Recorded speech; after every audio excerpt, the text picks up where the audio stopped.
Welcome to Great Souls, great stories presented by the Seagull Project.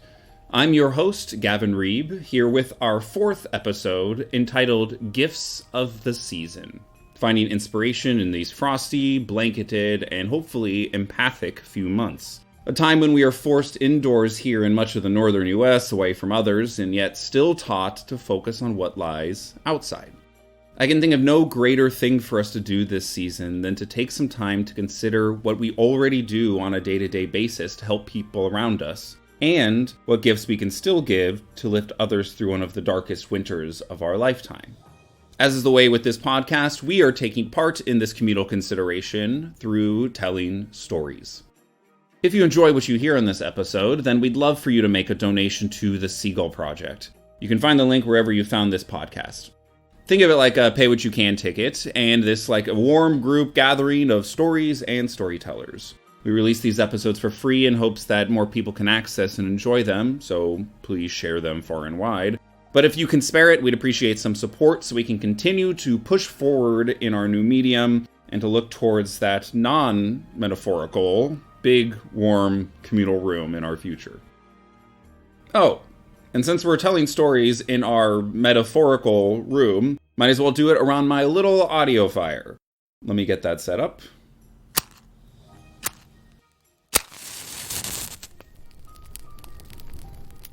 There we go. Now that our cheeks are rosy and comfy cozy are we, let's get into it.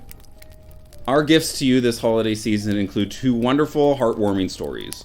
The first, a 1950s Jewish-American Christmas story by David Sipress, which will be followed by the absolute world classic tale, The Gift of the Magi by O. Henry. These are some of our favorite stories, filled with love, family, giving, laughter, and the gifts of the season. Our first story is from writer of fiction and nonfiction David Sipress, although it's more likely you know him from his cartoons, which have appeared in The New Yorker, Time, Parade, Harper's, The Washington Post, and many more. The story was first published in The New Yorker in 2014. Here Sipress looks back on his childhood when his family would celebrate both Christmas and Hanukkah at the same time. Oh, I should mention again that David Sipress is a cartoonist as well, and this story was originally published with one attached. Close your eyes and imagine a simple sketch. It's a father and his young son. The father holds an axe, and it's apparent that they are looking for a Christmas tree.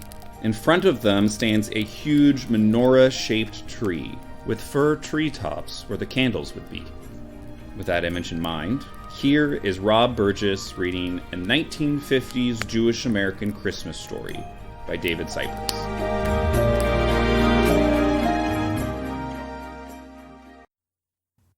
This cartoon of mine from 2006 is among my most autobiographical.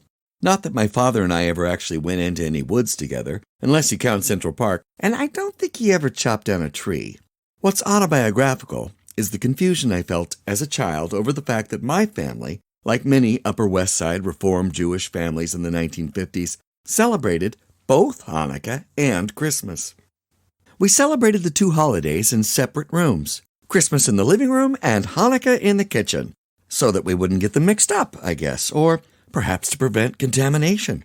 In the kitchen, on a baking sheet so the candles wouldn't drip on anything, was the gold-painted tin menorah I got at Sunday school. I loved lighting the orange, Jewish candles and saying the blessing, mainly because it was the only time I was ever allowed to get anywhere near fire. In the living room, presents were piled under the piano until Christmas morning.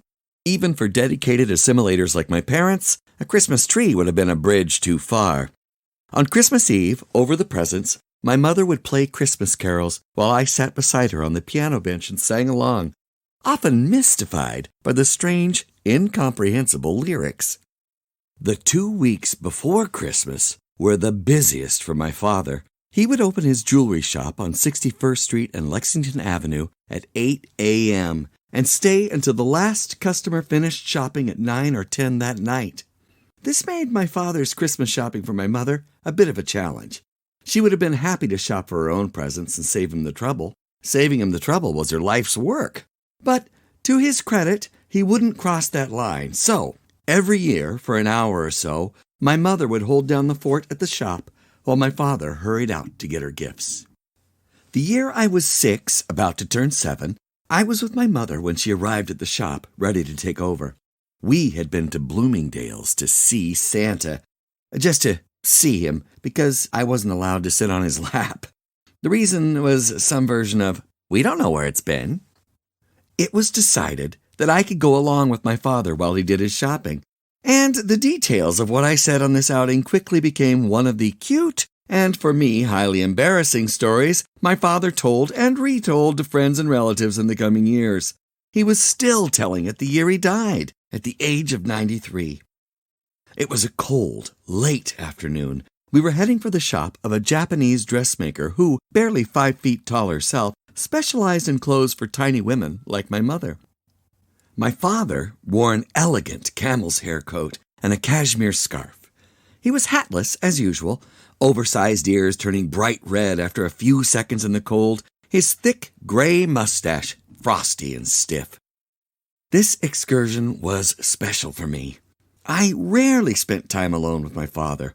He worked 6 days a week, and on Sundays he was exhausted and preoccupied.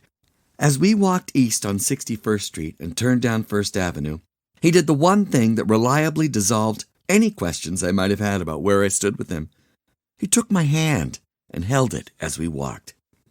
The dressmaker greeted us warmly in her small shop. After a brief exchange of pleasantries and some mutual commiseration about running a small business during the holidays, my father said, "I want to get something nice for Estelle."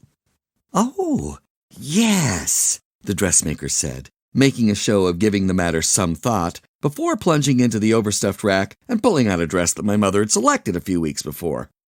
My father said that it was perfect. The dressmaker wrapped it up nicely and then placed it in a brown paper bag so that my mother wouldn't know what it was. It was already dark when we stepped outside. "Mission accomplished," my father said, mainly to himself. "And I've got that jade necklace I've been saving for her all year back at the shop. Let's take a little walk," he then suggested, and we turned at the next corner. In the middle of the block was a small, red brick church. Behind a low wrought iron fence was a garishly flood-lit nativity scene. Music was playing, "Oh, Come All Ye Faithful," or something similar. We stopped. The nativity scene reminded me of the dioramas I loved at the Museum of Natural History, with the cavemen and the wild animals. My memory of the nativity scene is vivid because it was my first. It included life-size statues of the standard 3 humans and, more exciting for me, a cow, a sheep, a goat, and real straw and hay. "Why are they in a barn?" I asked my father. I took off my earmuffs so I could hear his answer. "It's all they could afford," he said. "How should I know? Let's get going. It's cold and it's getting late." "Isn't it smelly?" We had recently visited my mother's cousins in Connecticut, and they had taken me to a farm where you could pet the animals. What had most impressed me was the smell. "Don't the animals go to the bathroom right there?" "Yes. No, they probably go outside. Let's hope so, at least." "That's Jesus," I said, pointing to the baby. He was chubby and pink and reminded me of the phrase "tender and mild" in Silent Night, one of the songs my mother and I sang together at the piano. The words made the baby sound like something good to eat. "What are the parents' names?" I asked. "Joseph and Mary, and those guys in the background on the camels." He pointed to a painted backdrop leaning against the wall of the church. "Those are kings, supposedly." "What are kings, supposedly?" "I meant, it's just a story." "Did they have countries? Why are they coming there on camels?" "They're bringing presents for the baby." "Where's Santa?" "What? The North Pole, I guess. Come on, kiddo. Let's vamoose." He took my hand, but I didn't budge. "When Jesus grows up, he gets crucified," I told him. "They hammer nails into him." "What? How do you know about that?" "The movie. The one about the bathrobe." "The what?" That Easter, I had watched The Reub on television one afternoon with my sister Linda. There's a wonderful scene in which Richard Burton, playing Marcellus, a Roman tribune, arrives at Pilate's palace along with another soldier, a centurion. The scene opens with Pilate washing his hands. When Marcellus walks in, Pilate says that he has a final task for him before the Tribune goes off on a new assignment on Capri. An execution. 3 criminals. One of them is a fanatic. There might be trouble. Pilate says that he's had a rough night, and looking dazed and distracted, requests a bowl to wash his hands. A slave tells him that he just washed them a minute ago. So I did, Pilate says, and he exits, zombie-like. Then, the centurion asks Marcellus perhaps the most hilarious, deadpan question in the history of cinema. Your first crucifixion?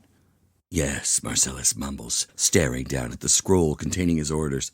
You mean the robe, my father said.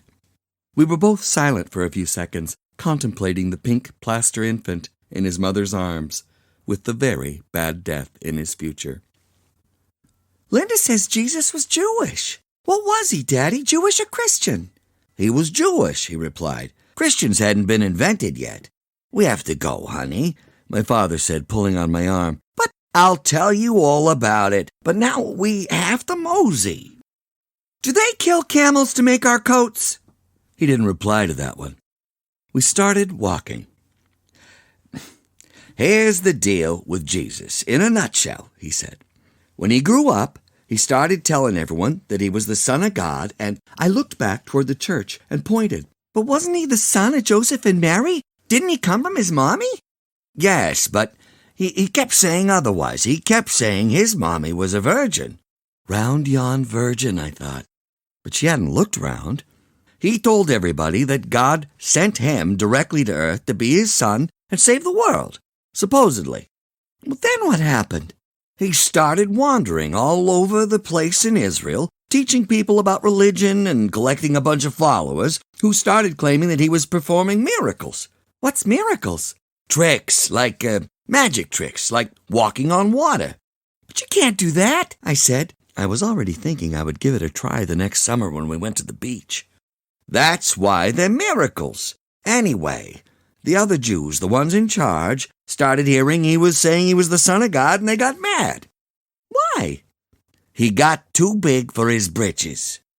This I understood. I had been yelled at many times and even spanked once or twice for the very same crime. So, when he wouldn't keep his mouth shut, they complained to the Romans, who were in charge of the Jews and everyone else back then, and the rest is history. But nobody blames the Romans. Everyone blames the Jews, which is why we've had so much trouble from the Christians. Even today. They hate our guts. Linda told me. Not all of them. Some do, but not all of them.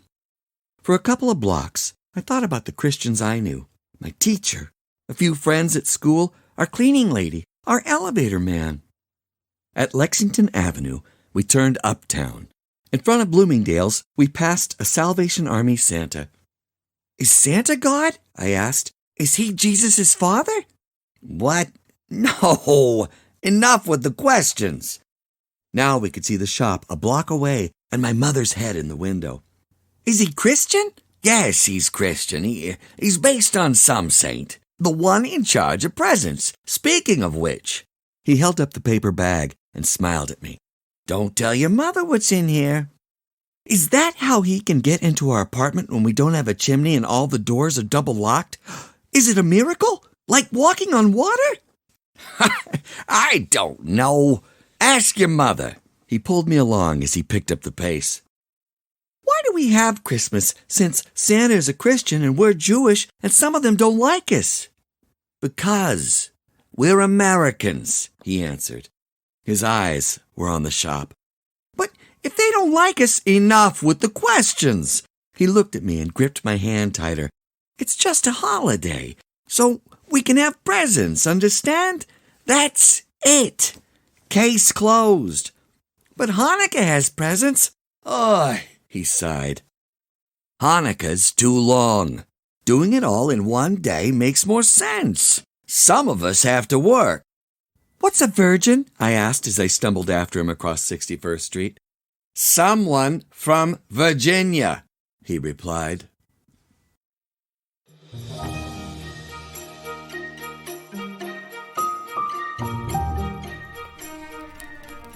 This story is an excellent example of the type of comedy that David has been best at throughout his career.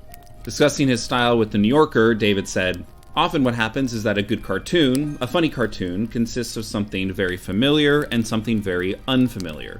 You take a situation that everybody is familiar with, but you express it or draw it or present it in a way that is surprising. When those two things happen together, that kind of combustible mix is what makes a really great cartoon, and a really funny cartoon." David's story of a complicated childhood cultural mashup may combine two juxtaposing religions, but its push and pull between different American cultural aspects is by no means unique. The great melting pot, or salad, or whatever metaphor we're using today, that is America, is one whose ideals are built on accepting a complex worldwide tapestry of beliefs.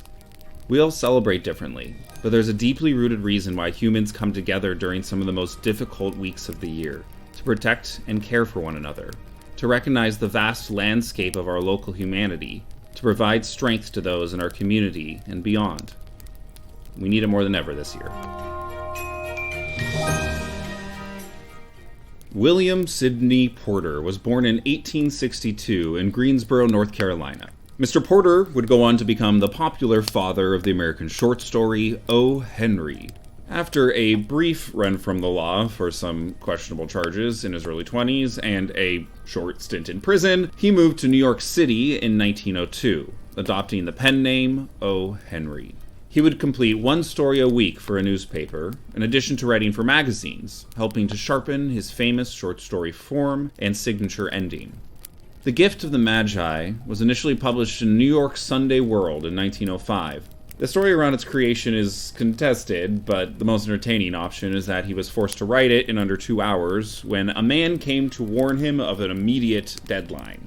Regardless of its creative constraints, the story has become one of the most popular in the world, selling 5 million copies in 1920, 10 years after his death, and spawning at least 17 film versions and countless other adaptations. Truly the gift that keeps on giving. This story makes me think about the ritual of gift giving. Why do we give gifts? Well, the core of it comes from the original Magi, true, but its current formation has a long and complicated mixture of faith and capitalist marketing machines that I'd honestly love to get into, but in light of the season, it reeks a bit of sacrilege, and I'll just suffice to say that the traditions we celebrate today had a far more communal and less commercial roots prior to the 19th century. Email me at info@theseagullproject.org, and I'll send you a great article that makes Scrooge look like a saint. Anyway, back towards the seasonal spirit. An eternal classic, one of the simplest and most beautiful holiday stories of all time, The Gift of the Magi, by O. Henry, as read by Amy Fleetwood. $1.87. Oh, that was all. And 60 cents of it was in pennies. Pennies saved 1 and 2 at a time by bulldozing the grocer and the vegetable man and the butcher until one's cheeks burned with the silent imputation of parsimony that such close dealing implied. 3 times Della counted it. $1.87, and the next day would be Christmas. There was clearly nothing to do but flop down on the shabby little couch and howl. So Della did it, which instigates the moral reflection that life is made up of sobs, sniffles, and smiles, with sniffles predominating. While the mistress of the house is gradually subsiding from the first stage to the second, take a look at the home. A furnished flat at $8 per week. It did not exactly beggar description, but it certainly had that word on the lookout for the mendicancy squad. In the vestibule below was a letterbox into which no letter would go, and an electric button from which no mortal finger could coax a ring. Also appertaining thereunto was a card bearing the name Mr. James Dillingham Young. The Dillingham had been flung to the breeze during a former period of prosperity, when its possessor was being paid $30 per week. Now, when the income was shrunk to $20, though, they were thinking seriously of contracting to a modest and unassuming D. But whenever Mr. James Dillingham Young came home and reached his flat above, he was called Jim, and greatly hugged by Mrs. James Dillingham Young, already introduced to you as Della, which is all very good. Della finished her cry and attended to her cheeks with the powder rag. She stood by the window and looked out dully at a gray cat walking a gray fence in a gray backyard. Tomorrow would be Christmas Day, and she had only $1.87 with which to buy Jim a present. She had been saving every penny she could for months, with this result. $20 a week doesn't go far. Expenses had been greater than she had calculated. They always are. Only $1.87 to buy a present for Jim. Her Jim.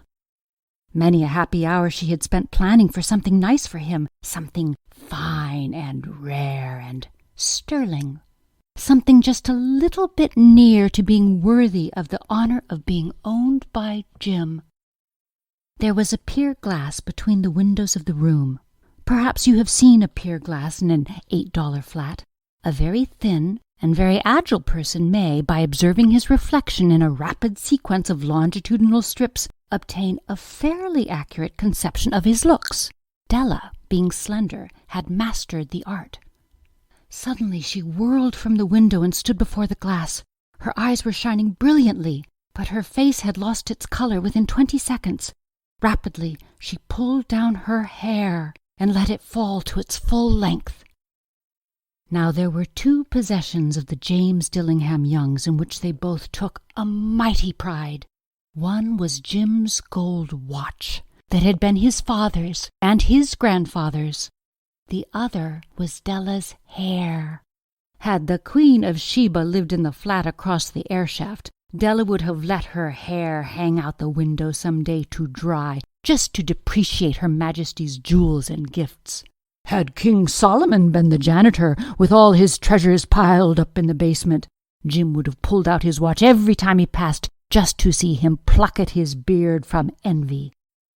So now Della's beautiful hair fell about her, rippling and shining like a cascade of brown waters. It reached below her knee and made itself almost a garment for her. And then she did it up again, nervously and quickly. Once she faltered for a minute and stood still while a tear or two splashed on the worn red carpet. On went her old brown jacket, on went her old brown hat. With a whirl of skirts, and with the brilliant sparkle still in her eyes, she fluttered out the door and down the stairs to the street. Where she stopped, the sign read, Madame Sofronie, hair goods of all kinds. One flight up Della ran and collected herself, panting.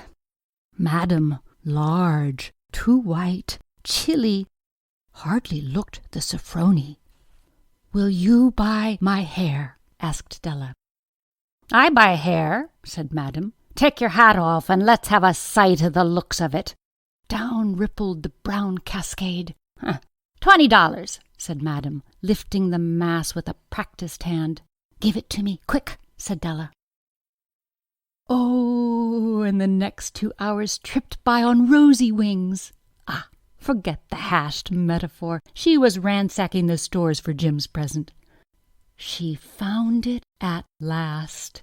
It surely had been made for Jim and no one else. There was no other like it in any of the stores, and she had turned all of them inside out. It was a platinum fob chain, simple and chaste in design, properly proclaiming its value by substance alone and not by meretricious ornamentation, as all good things should do. It was even worthy of the watch. As soon as she saw it, she knew that it must be Jim's. It was like him. Quietness and value, the description applied to both.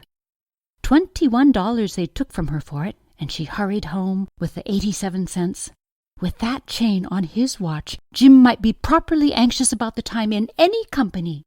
Grand as the watch was, he sometimes looked at it on the sly on account of the old leather strap that he used in place of a chain. When Della reached home, her intoxication gave way a little to prudence and reason. She got out her curling irons and lighted the gas and went to work repairing the ravages made by generosity added to love, which is always a tremendous task, dear friends, a mammoth task. Within 40 minutes, her head was covered with tiny, close-lying curls that made her look wonderfully like a truant schoolboy. She looked at her reflection in the mirror long, carefully, and critically. If Jim doesn't kill me, she said to herself, before he takes a second look at me, he'll say I look like a Coney Island chorus girl. But what could I do? Oh, what could I do with $1.87?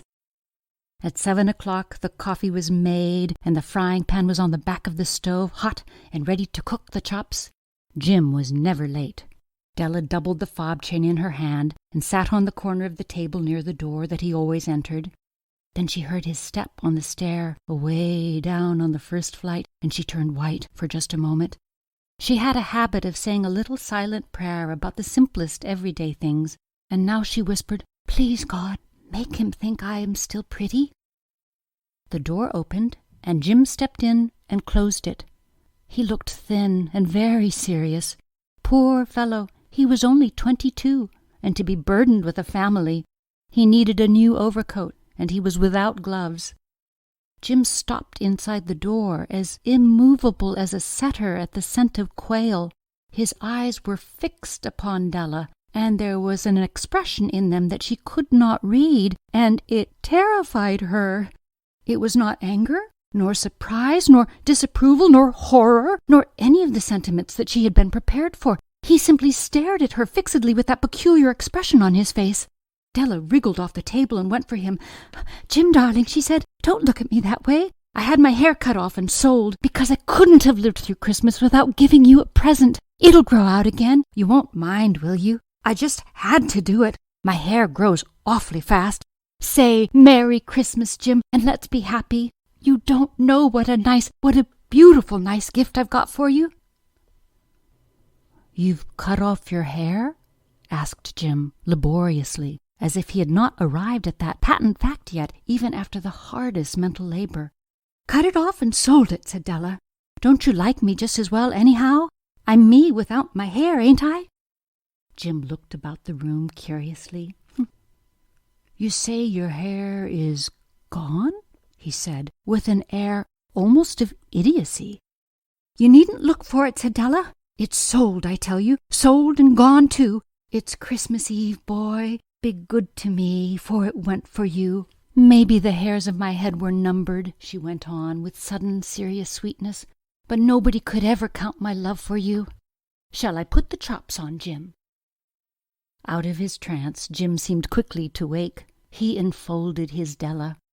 "For 10 seconds let us regard with discreet scrutiny some inconsequential object in the other direction. $8 a week or $1 million a year. What is the difference? A mathematician or a wit would give you the wrong answer. The Magi brought valuable gifts, but that was not among them.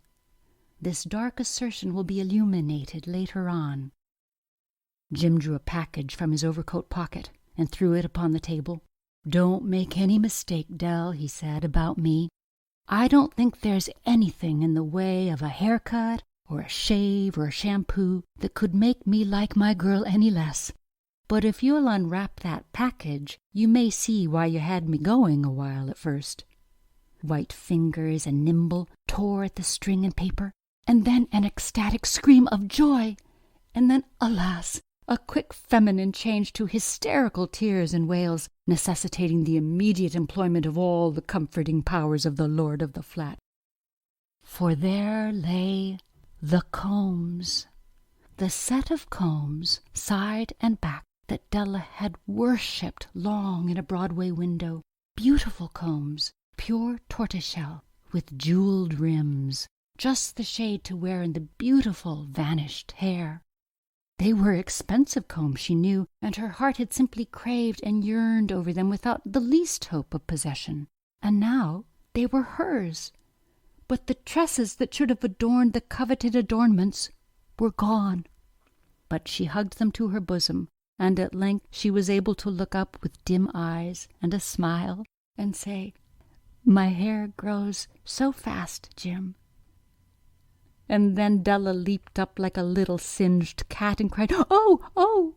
Jim had not yet seen his beautiful present.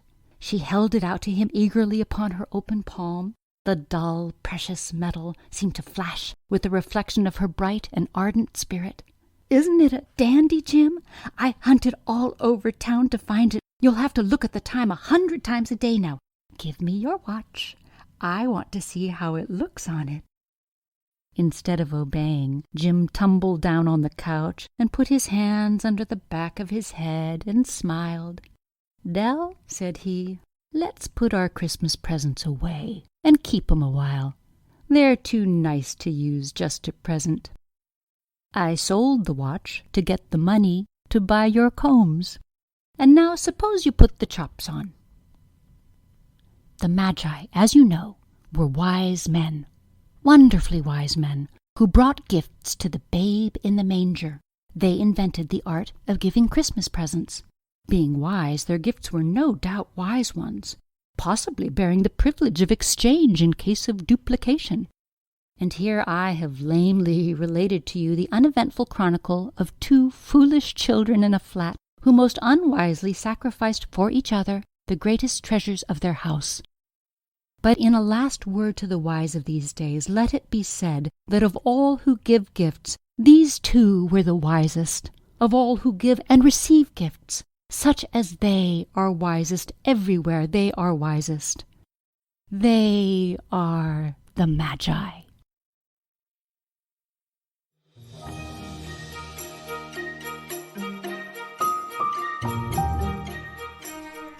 Thank you all for gathering around my audio fireplace for this special winter edition of Great Souls, Gifts of the Season.